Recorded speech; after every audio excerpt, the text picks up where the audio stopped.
In our series of conversations about unique careers, what they entail, how the person we're interviewing ended up in that position, and what you can learn from their career, today we sit down with Ian Tostenson, the CEO and president of the British Columbia Restaurant and Food Services Association, and the man leading the RideSharing Now for BC initiative. There are thousands of industry associations. Taking the helm of one demands that the person in charge has a diverse background. Sometimes that background is directly related to the industry. Other times, the association lead may have experience in leading other associations or an ability to navigate a complex series of skill sets in government relations or helping to establish industry and government standards. Sometimes their background is on the sales and marketing side. As you'll learn in this conversation with Ian Tostenson, the path to leadership is anything but a straight line. Ian, what is your job right now? I'm the president and CEO of the British Columbia Restaurant and Food Service Association. So essentially, we are the voice of the industry in British Columbia. There's about 13,000 restaurants that all have lots of issues ranging from, government issues and red tape and regulation and liquor policy to, trends in local food changes and all those kind of things. And so we're sort of the center point for them to, as a resource, to, as they have their heads down keeping their businesses open and so busy, they don't think about the world too much on the outside. We are their protectors, if you will. So you advocate on behalf of the industry. What else do you do? We promote the industry. We have, we do a BC Restaurant Hall of Fame awards recognizing excellence in industry. We work with the provincial government on programs that promote local food. So a program called Eat, Drink Local. We do a lot of education for people for restaurants, and we're a resource. I mean, if you need to pick up and you need some help with HR or some legal issues or whatever, we're there for them. So it makes sense to have an association like that. We try to be very proactive. We are I think one of the things that really puts a lot of pressure on us is that we seem to be in the media all the time because there's so much interest in food and trends and issues, whether it's ride sharing or liquor trends or the impact of weather, all these different things in restaurants. So we are the voice for the industry. So what does your day typically look like? Like, when do you get started? How long do you go? What is a variety of things that you experience? Yeah, it's pretty much, it's an intuitive job. We have a small team of people, very specialized, and we pick our spots. We go after issues that we believe are going to be a benefit to the industry. Right now, we're working on ride sharing. We're working on some liquor policy with the government. We're finishing off a local promotion. So, we're not reactive as much as we're proactive, and then by doing that. So throughout the day, it'll be series. It's quite interesting because there's 4 or 5 different something that'll happen today that requires a fair amount of intuition and judgment just to get it done. And being that we've got to keep a lean team, that's a lot part of it too. So your team's really important. Always. So typically, when do you get started? When do you wrap up your day? I don't know if it ever unwraps. I sort of look at it. You go to bed still thinking about work then? Yeah, I think about work. I mean, I have a real passion for making a difference. I mean, I'd like to walk. I don't want to walk from the industry, but I'd like to have an impact in this industry, saying that we did get an improved transportation through ride sharing. We did get a liquor policy that lowered the cost for restaurants. We did get a labor policy that allowed more flexibility for people that want to emigrate to Canada and work in restaurants and become a Canadian citizen and not go through all the red tape we have to go through. Those sort of things to me are legacies that I want to create, and I will create them. But my timetable is a little bit faster than often the government's. So you can have long days. Yeah, I can have long days, but it's fun stuff, and I don't sort of go, okay, you're going to start at 8 and finish at 5. I'll deal some stuff at nighttime, or you'll come to it, or send some emails, or make some connections. So it's really enjoyable that way.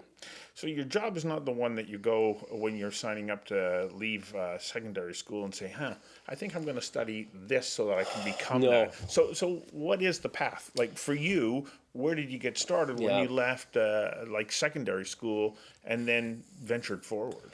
grew up in Kelowna, went to University of British Columbia here. I stayed here, went to work for Bank of Montreal for 3 years. That was What really did you study when you were at UBC? Commerce, Commerce, business, okay. business and commerce and business administration. It's a 5-year degree then. I went to work at the Bank of Montreal. It was very conventional. I learned a pile, so that was for anybody looking. You learn the disciplines. You have to be in the office. You have to do this. There's a lot of accounting, all that kind of stuff. Dress up, look after yourself. Absolutely, be yeah. self-disciplined. All That's those right. things. Yeah. And then I was approached by Kelowna Wines, Kelowna with a C, which was Yeah. the first winery in British Columbia, and they hired me. I was the youngest hire. It was the Kaposi family, wasn't it? The Kaposi family owned it until 1971. Okay. It was when I started. It was owned by Standard Brands. Okay. And it was one of the largest commercial wineries in all of Canada. And they said, "We're going to hire a sales guy." And I went, "Okay." And You came out of commerce, banks, going into sales. yeah, my Okay. dad goes, "You sure you want to get in the wine industry?" I said, "Well, he grew up with the Kaposis because he grew up in Kelowna as well too, my father." But anyways, I started off, and very quickly I loved it. It had so much flexibility of learning about wine, traveling around, meeting people, meeting customers. So clearly, And, you got to be a people person. You had to be a people person. Yeah. You have to love what you do.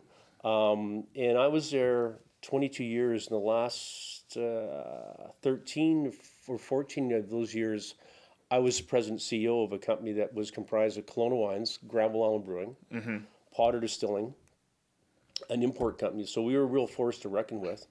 And that was really the time I learned an awful lot about that. Okay, so you started in sales, but that became your entry into sort of a broader range of responsibilities Yeah. and taking on management ultimately. And I was promoted because I was so enthusiastic and I cared. And then if one piece of advice: if you're going to get involved in a company, get involved, and have proactive ideas and get involved with how the business can be better. That was really important. I was always thinking about ways we could do things better. And then I think the other thing is that recognizing, and I learned this from the bank, is that even the bank was very technical. It got hard at times. I remember we had an audit, and we did really well in the audit. It wasn't because me, the administration manager, was particularly good. I was good at bringing people together. I had a really good team. So at the winery, from manufacturing to winemaking to marketing and sales and administration, all that kind of stuff, I just really had really good people that I respected. And I grew up. I mean, I was appointed president at a young age. It was a public company. I had no idea what I was doing. No, I didn't know how to read a financial statement. But I knew I had a really good financial guy. I had a really good production guy. And they knew in me they had a commitment to make the company work. And we turned that company around in 1 year from a $12 million loss to making $1 million in 1 year, because everybody was excited. Everybody's part of it. Everybody felt part of the company. And that's what we do now is that, things that we do with the Restaurant Association the same way is that this is the industry's organization, and we make them to feel very part of it. And that, I think, is the key. You can get through anything with that. So when you then No, I was sorry, gonna say- don't let me I was cut going you to off say, there. I remember one time our parent company collapsed, and so we, in theory, didn't have a major shareholder. And I remember going to Kelowna and standing in front of 150 union guys, and they're kind of looking at me like, "Well, this is great. Where's our future now?" And I just remember being so honest with them. And my financial guy said, "Be careful what you do. We're a public company. You can't say too much." I said, "Well, I'm going to tell them as much as I possibly can, because they have the right to go home and tell their wife or partner, we can afford to do this holiday, that holiday, buy whatever we're going to buy this spring." It's so important. And those kinds of things really get loyalty. Yeah. And I tell you, in today's world, technology, if you don't tell the people, they're going to figure it out anyways. They're going to go right around you. So you better get used to being open and honest about it. So to graduate to the position that you're in now, you have to have that depth of experience and a network of contacts within the industry. Otherwise, how can you represent them? How can you truly understand the issues that are at play for all your members? Yeah, it was Cascadia Brands. We sold it in 2007. We were a private company then, and our major shareholder went broke, and they were from Europe. And so the company had to be sold. So Peller bought the winery, and off we all went. And I wasn't really thinking about the Restaurant Association as someone said the Restaurant Association needs somebody. I went, "No, really?" I was kind of missing people and stuff, and I said, "We used to be a member of those guys." And like, what was that all about, really?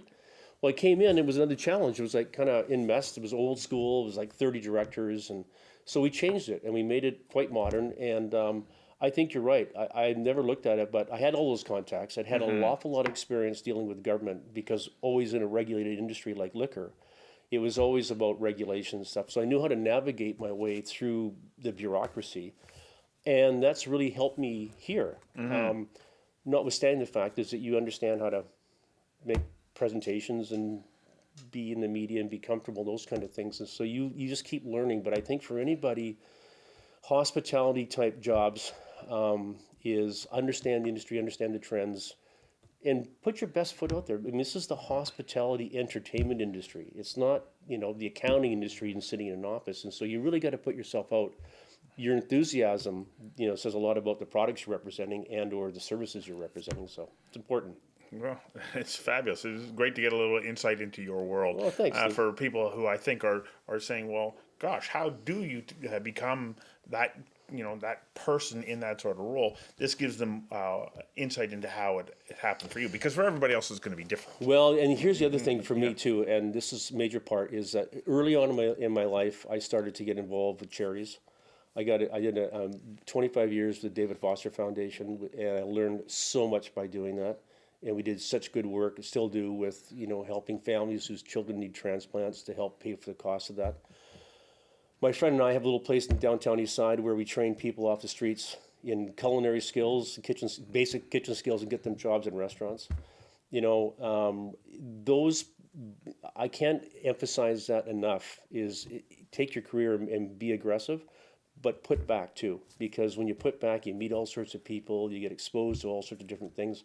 And the world needs a lot of help. So that's an important to have that balance. And it looks, for younger people, it looks great on the resume. As an employer, when you see that side of commitment, when people say, well, I volunteer here, or I do that to make a difference in my community, that'll really set yourself apart. Great. Thanks for sharing this. Thanks, Stu. Thanks. Thanks for joining us on Conversation, Careers That Matter. And be sure to check out our channel. We have a wide variety of different streams of conversations, and we're open to suggestions from you about topics you're interested in. And if you can, please become a Patreon and help us to create more programming that matters.